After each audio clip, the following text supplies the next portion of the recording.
Le par-dessus d'Arsène Lupin de Maurice Leblanc.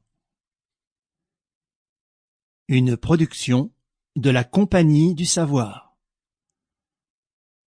Interprétation Philippe Collin.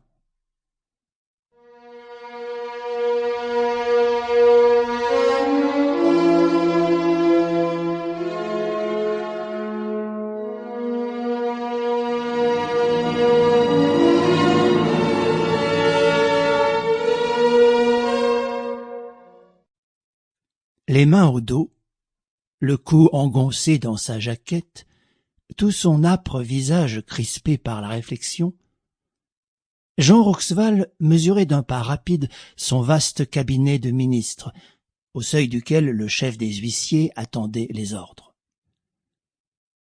Un pli soucieux marquait son front.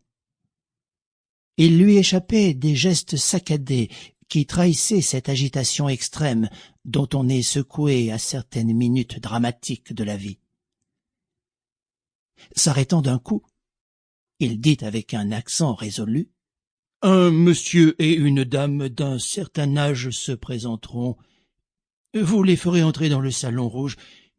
Puis il viendra un monsieur seul, plus jeune, que vous conduirez dans la grande salle.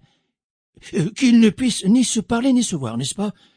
Et vous m'avertirez aussitôt. » « Bien, monsieur le ministre. » La personnalité politique de Jean Roxval s'appuyait sur de fortes qualités d'énergie et d'intelligence laborieuse. La guerre, qu'il avait faite dès le début pour venger ses 2 fils disparus et sa femme morte de chagrin, lui avait donné un sens parfois excessif de la discipline, de l'autorité et du devoir.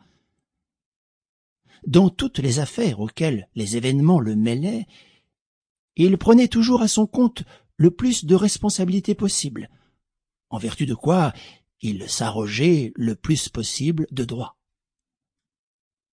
Il aimait son pays avec une sorte de frénésie contenue qui lui montrait comme juste et permis des actes souvent arbitraires. Ces raisons lui valaient l'estime de ses collègues, mais une certaine méfiance que suscitait l'exagération de ses qualités. On craignait toujours qu'il n'entraînât le cabinet dans d'inutiles complications. Il regarda sa montre. 5 heures moins. Sample complete. Ready to continue?